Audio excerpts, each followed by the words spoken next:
پیارے پیارے اسلامی بھائیوں، الحمدللہ رب کریم کا جتنا شکر ادا کریں وہ کم ہے کہ رب کریم نے ہمیں ایک بار پھر اپنے اور اپنے حبیب علیہ الصلوۃ والسلام کے ذکر کی محفل میں بیٹھنے کی سعادت بخشی ہے۔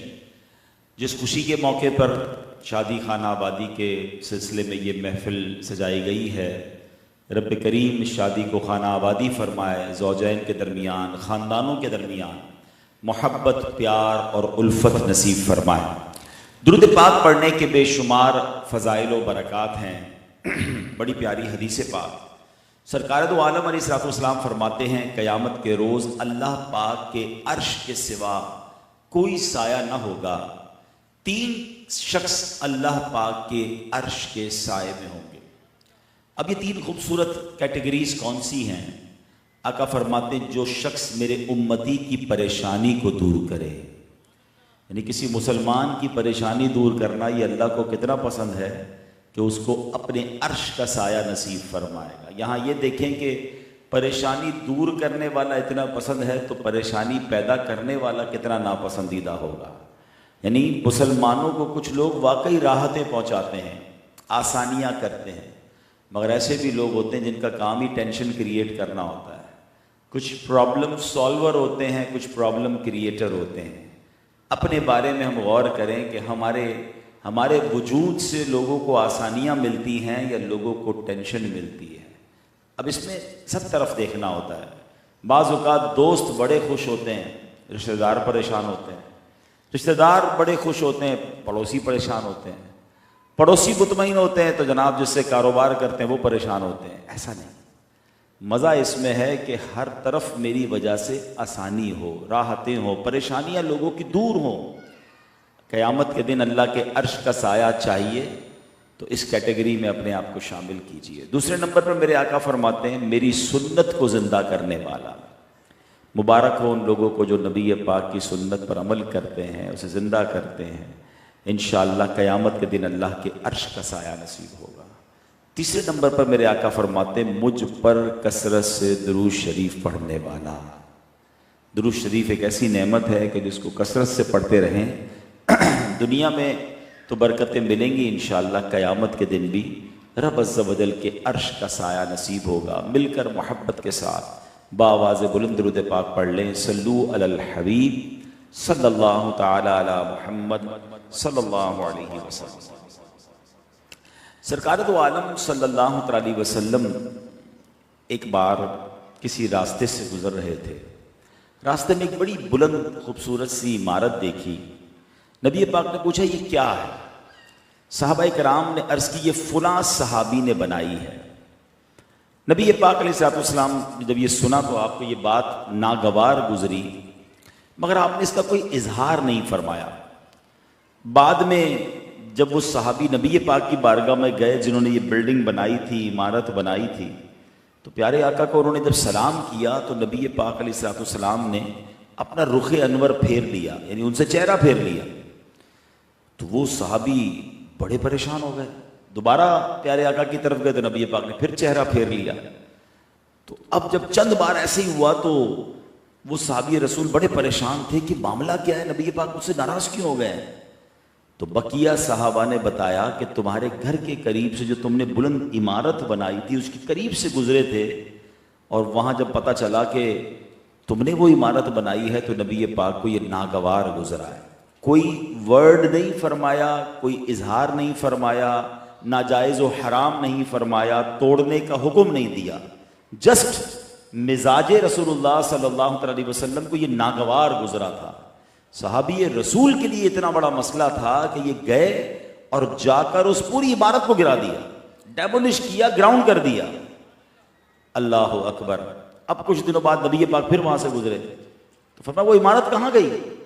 تو سرکار دو عالم علیہ السلام سے ایک صحابی نے عرض کیا کہ حضور آپ کی جو ہے وہ ناراضی کے خوف سے، آپ کی ناگواری کا جو وجہ تھی اس کی وجہ سے عمارت ہی میں نے گرا دی۔ اس پر نبی پاک علیہ السلام نے فرمایا سن لو، بے شک ہر عمارت اس کے مالک کے لیے وبال ہے، البتہ جو ضرورتاً بنائی گئی ہو۔ اب یہاں مفتی احمد یار خان نعیمی رحمۃ اللہ تعالی علیہ اس حدیث کے تحت لکھتے ہیں کہ اس حدیث پاک سے لفظ وبال سے مراد اگر گناہ ہے تو مطلب یہ ہے کہ ہر عمارت جو بلا ضرورت، جو صرف فخر و تکبر کے لیے بنائی جائے، یہ عمل ناجائز ہے. فخر و تکبر کا ہر کام حرام ہے. اور اگر یہاں لفظ وبال سے مراد آخرت کا بوجھ ہے تو ہر وہ عمارت اس میں داخل ہے جو بلا ضرورت بنائی جائے. تو اب پتہ یہ چلا اس حدیث سے دو باتیں سیکھنی ہیں کہ دکھاوے کے لیے، فخر و تکبر کے لیے، چاہے وہ عمارت ہو، چاہے وہ لباس ہو، چاہے وہ سواری ہو، کوئی بھی چیز ایسی ہو جس پہ لوگوں پر بڑائی جتانے کے لیے بندہ کرتا ہے، تو یہ بنانے والے کے لیے اور ان چیزوں کے مالک کے لیے وبال بن جاتا ہے، بوجھ بن جاتا ہے جس کا جواب دینا مشکل ہو جائے. اور نبی پاک اس کو پسند نہیں فرماتے. ضرورتاً بنائے تو اور بات ہے، اس میں اچھی نیتیں شامل ہونی چاہیے. آج کل گھر بنانے کے اندر بھی یہ پرابلم ہے کہ گھر اگر اس سوچ کے ساتھ بنایا جا رہا ہے کہ پوری سوسائٹی کا سب سے اچھا گھر بناؤں گا، فلاں رشتہ دار نے بنایا، میں بنا کر دکھاؤں گا کہ اس سے اچھا گھر میرا ہے، میرے گھر میں لوگ داخل ہوں تو میری شان و شوکت کا پتہ چلے. تو گھر تو تھا مگر نیت کیا ہو گئی؟ فخر کی، تکبر کی، دکھلاوے کی. تو یہ پھر گھر ہو یا عمارت ہو یا آفس ہو یا سواری ہو، اب اس کو آپ سوچتے چلے جائیں، جو جو چیز دکھاوے تکبر کے لیے تو سب یہ وبال بن جائے گا. اب گھر بنائیں کہ راحت و سکون کے لیے گھر بنا رہا ہوں، اس گھر میں کوئی نماز کی جگہ بھی بناؤں گا، اس گھر میں انشاءاللہ قرآن پاک بھی پڑھا جائے گا، اس گھر میں جو بچے ہیں گھر والے ان کو راحت و سکون ملے گا، مہمان آئیں گے تو ان کی مہمان نوازی کروں گا. نیت بدلنے سے پھر چیزیں درست ہو جاتی ہیں. مثال کے طور پہ قبلہ شیخ طریقت امیر اہل سنت نے ایک بار بڑی پیاری بات فرمائی کہ گھر میں ایک روشن دان بندہ لگاتا ہے، کھڑکی. کیا نیت ہے کہ جناب ہوا آئے گی اور روشنی آئے گی، کوئی ثواب نہیں ہے. مگر اسی کھڑکی کو لگاتے ہوئے یہ بھی نیت کر لے کہ اذان کی آواز بھی آئے گی، ہوا روشنی رک نہیں جائے گی، وہ بھی آئے گی، مگر اب یہ کھڑکی لگانا بھی ثواب ہو جائے گا. انما الاعمال بالنیات، اعمال کا دار و مدار نیتوں پر ہے. کبھی تکبر اور فخر کے لیے چیزیں نہیں لینی چاہیے کہ میں فلاں کو نیچا دکھاؤں. اچھی سواری نعمت ہے، آپ گاڑی لے، اچھی کس نے منع کی، لیکن اس لیے لے کہ میں بتاؤں لوگوں کہ میں کیسا ہوں اور میرے پاس کیا کر ہے. تو پھر تکبر کرنے والا رب کو پسند نہیں ہے. اللہ نیتوں کا اخلاص نصیب فرمائے. یہاں ایک اور بات بھی سیکھنے کو مل رہی جو میرا آج بیان کا موضوع ہے کہ اس حدیث میں پیارے آقا نے منع نہیں کیا تھا، انہیں گرانے کا نہیں فرمایا، مگر پتا چلا کہ سرکار علیہ الصلوۃ والسلام کو ناگوار گزری اپنی کروڑوں، اس زمانے کے کروڑوں روپے ہوں گے جو بھی قیمت تھی، اس کو زیرو کر دیا. یہ صحابہ کرام کی نرالی ادائیں ہیں. مگر ہم کیا، آج میں وہ کچھ حدیثیں پیش کرنے جا رہا ہوں کہ جس میں نبی پاک نے صراحتاً ڈیلیبریٹلی کلیئرٹی کے ساتھ کچھ ایسی حدیثیں ارشاد فرمائی ہیں جس میں میرے آقا نے فرمایا وہ بندہ ہی ہم میں سے نہیں، ہماری جماعت سے اس کا کوئی تعلق نہیں، ہم سے رشتہ ہی کوئی نہیں اس کا، جو یہ کام کرے. اب ایک تو پرابلم یہ ہم نے وہ حدیثیں ہی نہیں پڑھی ہوتی ہیں، ہم یہ علم بھی تو حاصل نہیں کرتے نا. میں آج چلیں بیان شروع کرنے سے پہلے ایک مشورہ دے دیتا ہوں ان عاشقان رسول سے جو نبی پاک سے واقعی محبت کرتے ہیں اور کرنی بھی چاہیے. دو قسم کی حدیثیں ہیں. ایک کیٹیگری ان حدیثوں کی ہے جس میں نبی پاک فرماتے ہیں کہ تم میں بہترین وہ ہے، دا بیسٹ امنگسٹ یو. اس میں کئی حدیثیں ہیں جس میں پیارے آقا نے کچھ اعمال بتائے، جو ایسا کرے وہ تم میں بہترین ہے، جو ایسا کرے وہ تم میں بہترین ہے. سبحان اللہ، اگر میں ان کاموں کو کرنا شروع کر دوں اور میرے آقا مجھے بہترین فرمائیں تو اصل بہترین ہی وہ ہے جسے نبی پاک فرمائیں. ہم آپس میں لڑ رہے ہوتے ہیں کون بہترین ہے. بھائی اس سے پوچھو نا جو سب سے بہترین ہے. سارے اونچوں سے اونچا سمجھیے جسے ہے، اس اونچے سے اونچا ہمارا نبی، وہ فرما دے کون بہترین ہے تو اصل بہترین تو وہ ہے. تو اس کی لسٹ ہونی چاہیے، ٹو ڈو لسٹ، جو کرنے والے کام ہیں کہ یار ان کو کسی طرح پکڑ لوں. آقا فرماتے بہترین یہ ہے. ایک حدیث پاک کی کیٹیگری وہ ہے جس میں سرکار دو عالم علیہ الصلوۃ والسلام نے فرمایا وہ ہم میں سے نہیں، جو یہ کرے وہ ہم میں سے نہیں. اس کی لسٹ بھی سامنے رکھیں، کہیں میں یہ تو نہیں کر رہا. تو یہ دو کیٹیگریز کو پڑھتے رہنا چاہیے. اب آپ کہیں جناب لاکھوں حدیثیں، ہزاروں حدیثیں، میں کہاں سے ڈھونڈوں؟ دعوت اسلامی والے صرف پرابلم بتاتے نہیں ہیں، سولوشن بھی ساتھ دیتے ہیں. الحمدللہ، اللہ ہماری دعوت اسلامی کو سلامت رکھے. مکتبۃ المدینہ نے دو بڑی پیاری کتابیں شائع کر دی ہیں، چاہے تو نوٹ کر لیں. ایک کتاب کا نام ہے بہتر کون، اور ایک کتاب کا نام ہے ہم میں سے نہیں. یہ دونوں کتابیں آپ دعوت اسلامی کی ویب سائٹ dawat-islami.net سے ڈاؤن لوڈ بھی کر لیں, فری. ابھی چاہیں ابھی کر لیں. پیسے کمانے کے لیے نہیں بتا رہا ہوں کہ کتابیں خریدیں, میں بیچنے آیا ہوں, ایسا کچھ نہیں, میں بتانے آیا ہوں کہ یہ ساری حدیثیں یہ دو کتابوں میں موجود ہیں.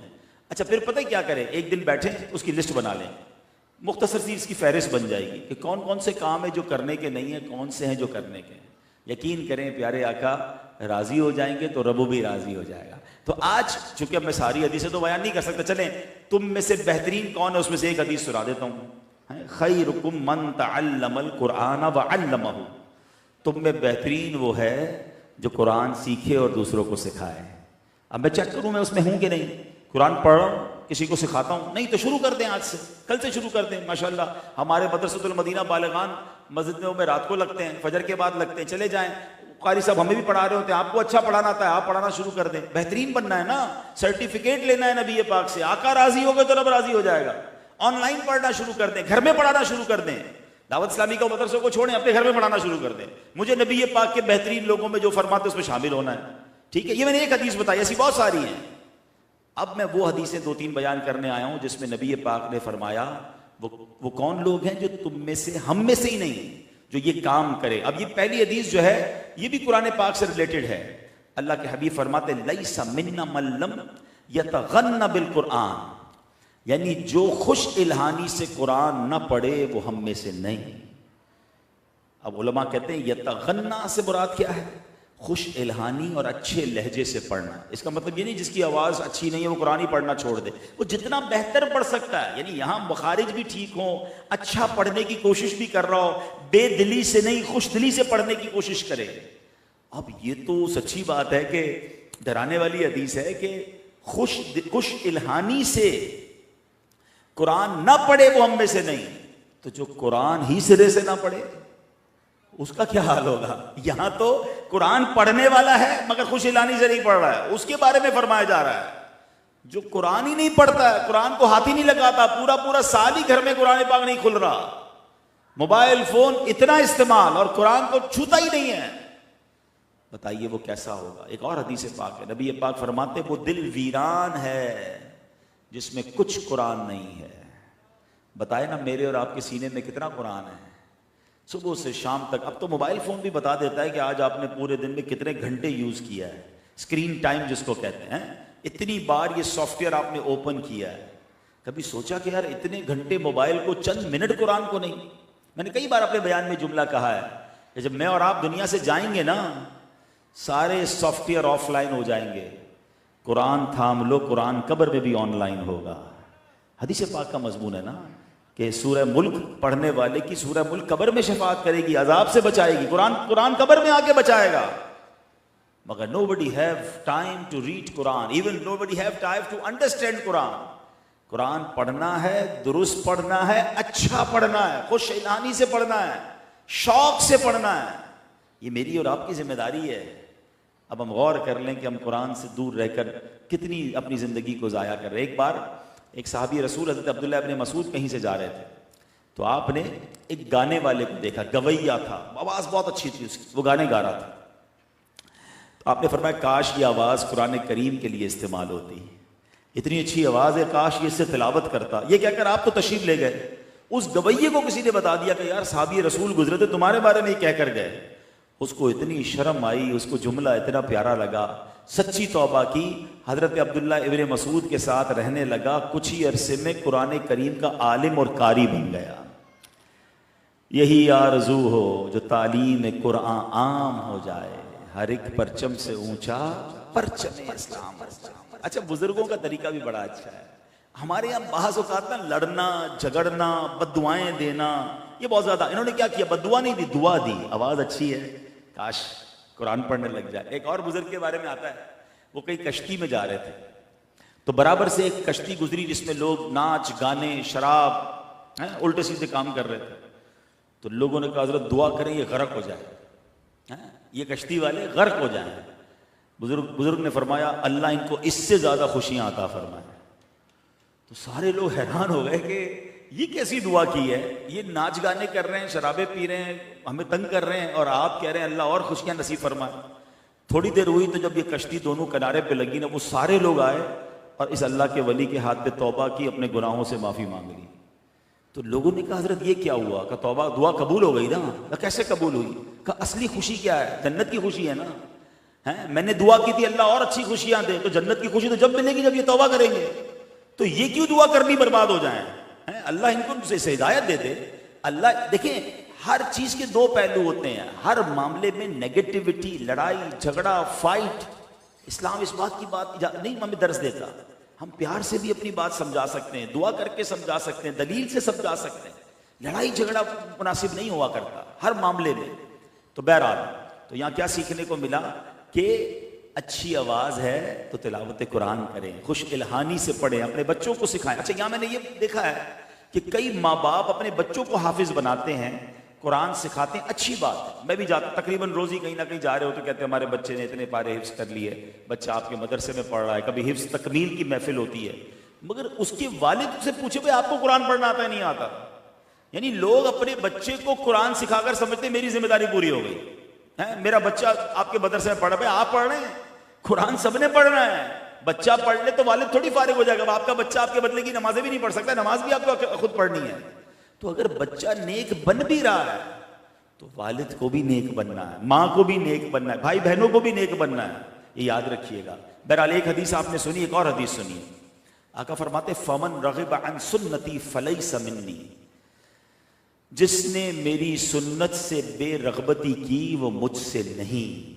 یعنی سنت سے جو منہ موڑ لے، سنت میں انوالو ہونا پسند نہیں کرتا، وہ آقا کے ساتھ نہیں ہے. علماء کرام اس حدیث کی شرح میں فرماتے مطلب یہ کہ جو بندہ کسی سنت کو برا جانے وہ اسلام ہی سے خارج ہے، اور جو بلا عذر سنت چھوڑنے کا عادی ہو وہ پیارے آقا علیہ الصلوۃ والسلام کے پسندیدہ اور پرہیزگار لوگوں میں سے نہیں.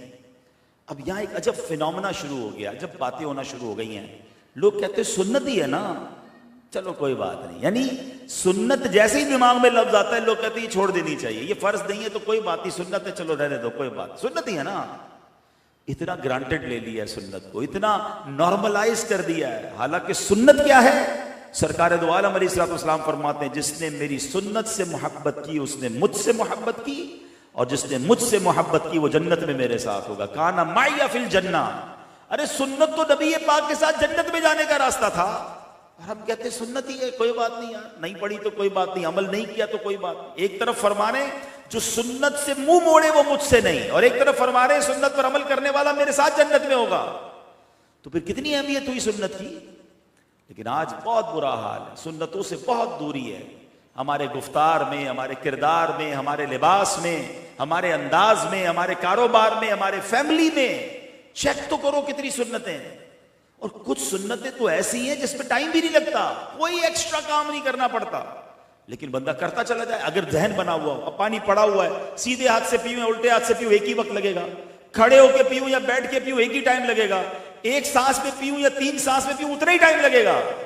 لیکن اگر ذہن بن جائے کہ مجھے پانی بھی پینا ہے تو نبی پاک کے طریقے پر پینا ہے، تو پیاس بھی بجھے گی اور سنت کا ثواب بھی ملے گا. لباس پہنتا ہوں الحمدللہ سنت کے مطابق لباس پہنے، بہت خوبصورت لگتے ہیں، کون منع کرتا ہے بس. لیکن یار نہیں فلاں آج کل تو فیشن چلا ہوا ہے. اب جو کسی کالے میلے گورے پیلے نے پہن لیا ہمارے نوجوانوں کو وہی پہننا ہے. پہلے ہم سمجھتے تھے یار کسی کے کپڑے میں سوراخ ہو گیا تو عیب ہو گیا، اب سنا ہے پینٹیں خود ہی پھاڑ پھاڑ کے پہن رہے ہیں، اتنے سوراخ ہیں کہ سمجھ ہی نہیں آ رہے. بندہ کہے یہ کیا پہنا ہے؟ کہہ رہے نہیں وہ فلاں انگریز نے پہنا تھا، اب سارے وہی پہن رہے ہیں. پہلے ایک جگہ پھٹی ہوئی تو پتہ نہیں کتنی جگہ پتارے پھاڑ پھاڑ کے پہن رہے ہیں. کیا ہو گیا مسلمانوں کو؟ یہ کس کے پیچھے چل رہے ہیں ہم لوگ کہ نہیں یار فلاں نے ایسے ہیئر اسٹائل بنایا تو اب میں نے ایسے بنانے، فلاں نے وہ والے چشمے پہنے میں نے وہی پہننے، گھڑی اس نے.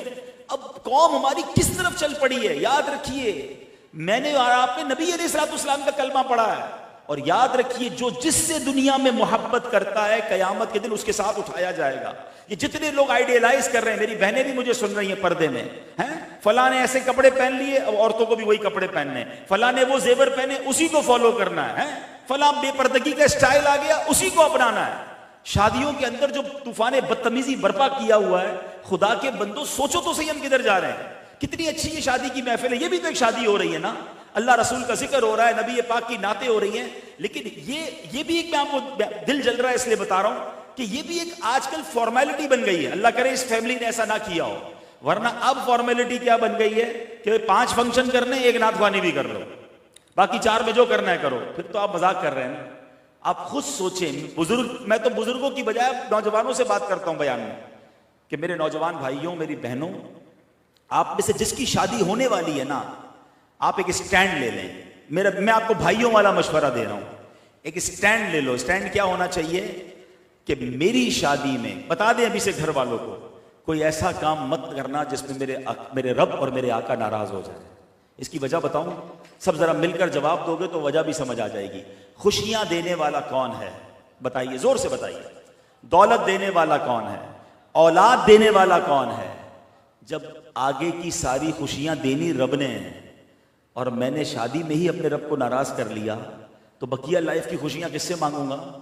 ہم نے دیکھا، ہمیں آنکھیں لوگوں نے بتایا کہ ایک گلوکار کو 1 کروڑ روپے دیے گئے ہیں. پتہ نہیں کتنی قسم کی نائٹ، پتہ نہیں تو نام بھی مجھے نہیں آتا، ڈھولک نہ. پہلے تو ہماری شادیاں جب ہوئی تھی تب سنتے تھے وہ مایوں اور کیا کہتے ہیں مہندی نائٹ. اب تو پتہ نہیں رنگ پارٹی الگ ہے، تو کوئی ڈیسٹینیشن نائٹ الگ ہے، تو رات کو لڑکے لڑکیاں مل کر ناچتے ہیں وہ نائٹ الگ ہے. 50 قسم کی نائٹس ہیں. اور اتنے سارے فنکشن، اتنے سارے حرام کام کر کے ہم شادی کر رہے ہیں اور کہتے ہیں بعد میں بچی خوش نہیں ہے سسرال میں جا کر. بچوں کی شادی ہو گئی، اولاد نہیں ہو رہی ہے، مولانا صاحب دعا کریں، بچے میرے خوش نہیں ہیں سسرال میں. آپ نے کیا کیا؟ رب کو کتنا ناراض کیا. میں آپ کو ایک عجیب سی بات، اللہ کرے سمجھ آ جائے میرے نوجوانوں کو، کیونکہ بزرگوں کو بعض اوقات سمجھ آتی ہے، بچوں کے آگے بے بس ہو جاتے ہیں. میں بچوں کو ڈائریکٹ بات کر رہا ہوں. اللہ کرے میرا یہ شارٹ کلپ نکال کر سارے نوجوانوں کو بھیجیے گا کہ میں آپ ڈائریکٹ بچوں سے بات کر رہا ہوں کہ مجھے ایک بات بتائیے، یہ کیسی خوشی ہے کہ میں راضی، میرے دوست راضی، میری فیملی راضی، اور جو خوشی دینے والا مالک ہے وہ ناراض. مجھے سچ بتاؤ، دل سے پوچھو، یہ خوشی ہے؟ کیا آگے خوشی نہیں چاہیے؟ خالی شادی کرنی ہے، فنکشن ہی دکھانا ہے لوگوں کو، آگے لائف نہیں گزارنی خوشیوں والی؟ خدا را یہ بے وقوفی چھوڑ دیجئے. اپنی خوشیوں میں دینے والے رب کو کیوں ناراض کر رہے ہیں؟ اچھا یہ صرف ایک معاملہ نہیں ہے. آپ شیطان کی گیم دیکھیں. یہ شیطان نے بہت خطرناک سافٹ ویئر لانچ کیا ہے کہ whenever we try to celebrate anything، صرف شادی نہیں، جب بھی کوئی خوشی ہم مناتے ہیں، بچہ دینے والا رب ہے، اولاد رب دیتا ہے نا. اس کی پیدائش کی خوشی میں پارٹی کی، اللہ کو ناراض کیا. بچہ تھوڑا بڑا ہوا، برتھ ڈے آ گئی، اللہ کو ناراض کیا.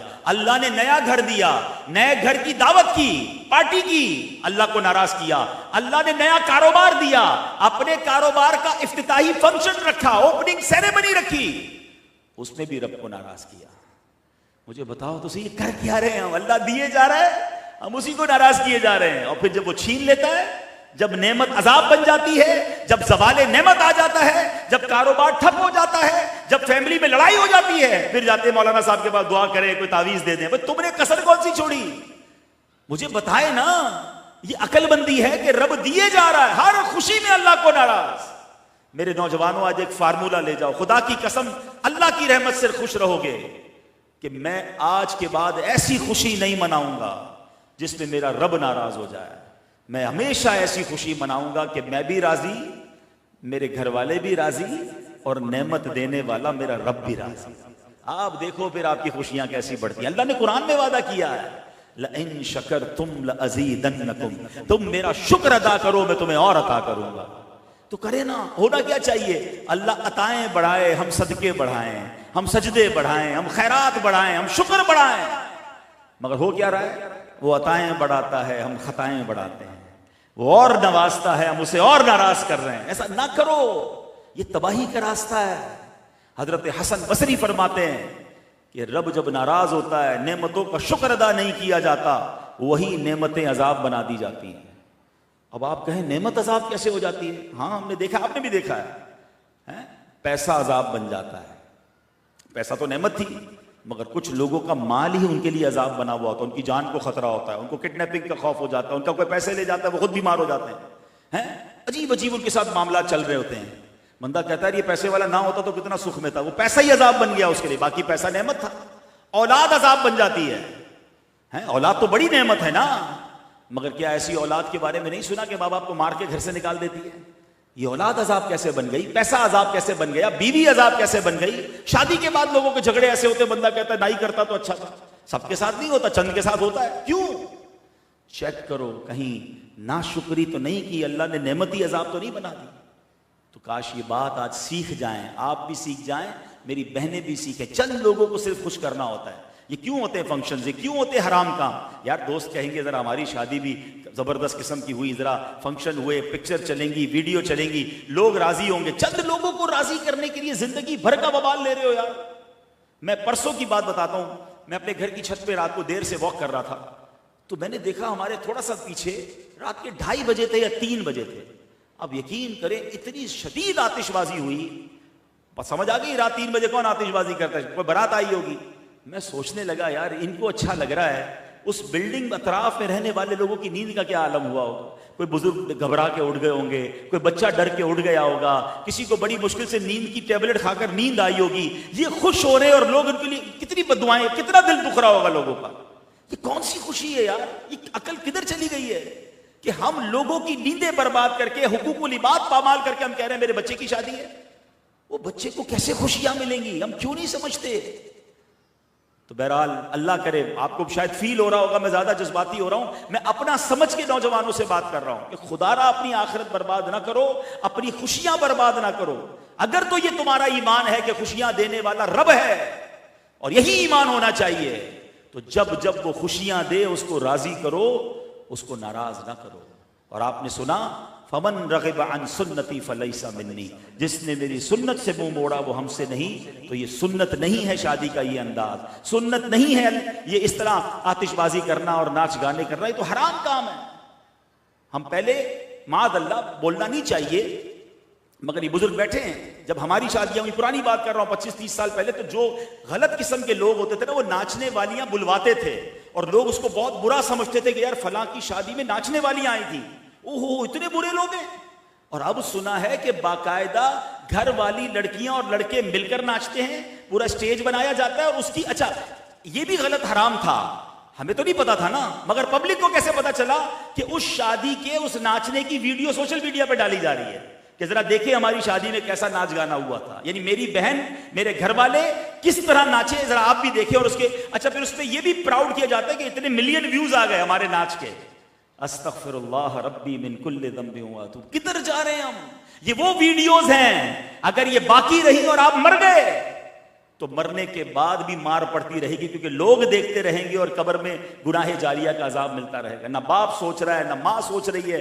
پیسہ اس لیے رب نے دیا تھا کہ یوں برباد کیا جائے, یوں لٹایا جائے. ارے اور بھی طریقے تھے پیسے خرچ کرنے کے. ہمارے خاندان میں ایک صاحب ہیں, اللہ نے ان کو بہت نوازا, ان کے بچے کی شادی ہوئی.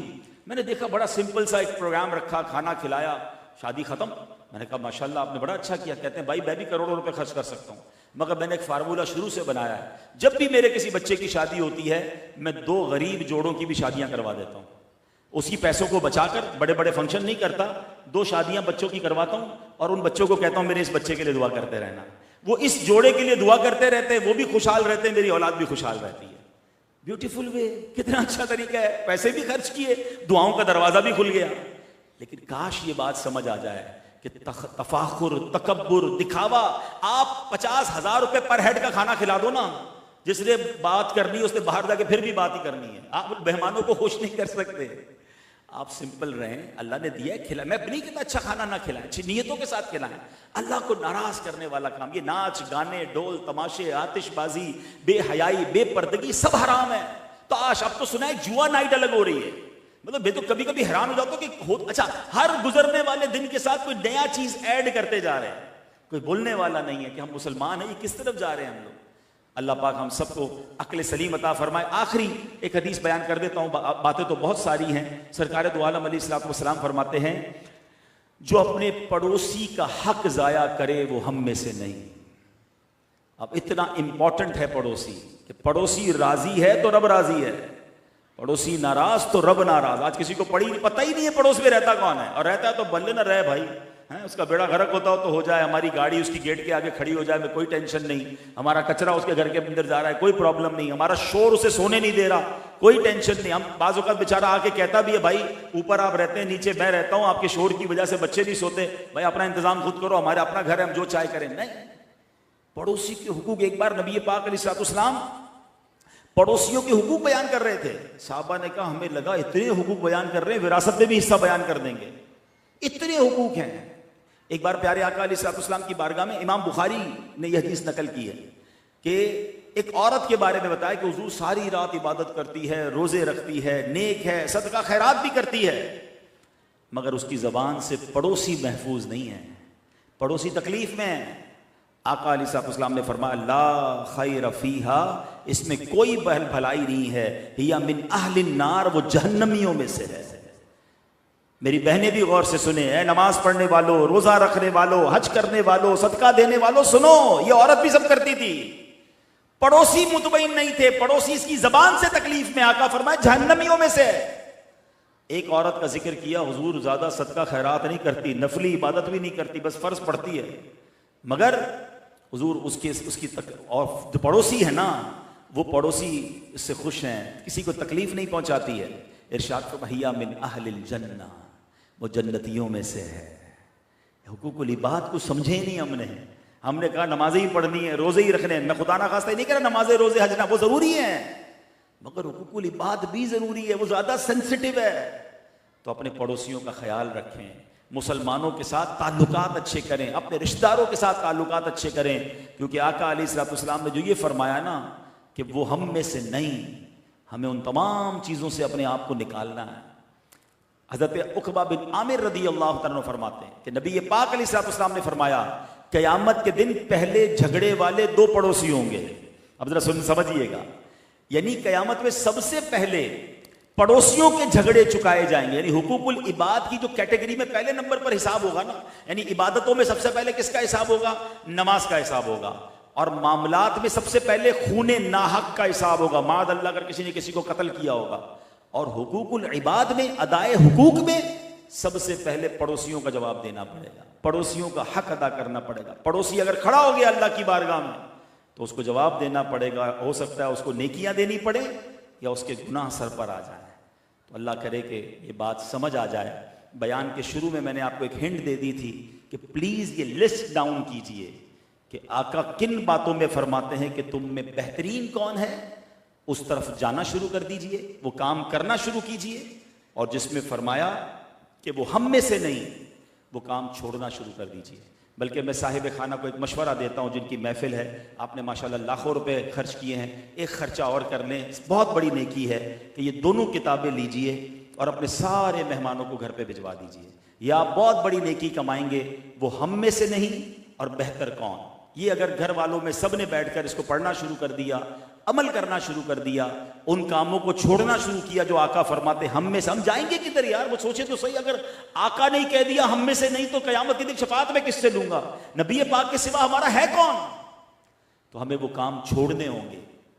اور اگر آقا علیہ الصلوۃ والسلام کے قریب ہونا ہے تو جن باتوں میں نبی پاک نے فرمایا تم میں بہترین وہ ہے, تو وہ کام کرنا شروع کر دیجئے. اللہ مجھے میرے آقا علیہ الصلوۃ والسلام کے پسندیدہ بندوں میں شامل فرما لے, آپ کو بھی شامل فرما لے. اللہ ان سارے کاموں سے بچائے جس میں اللہ اور اس کے رسول کی ناراضی ہے. اللہ پاک عمل کرنے کی توفیق عطا فرمائے. یہ پیاری باتیں دعوت اسلامی کے ماحول میں سیکھی اور سکھائی جاتی ہیں.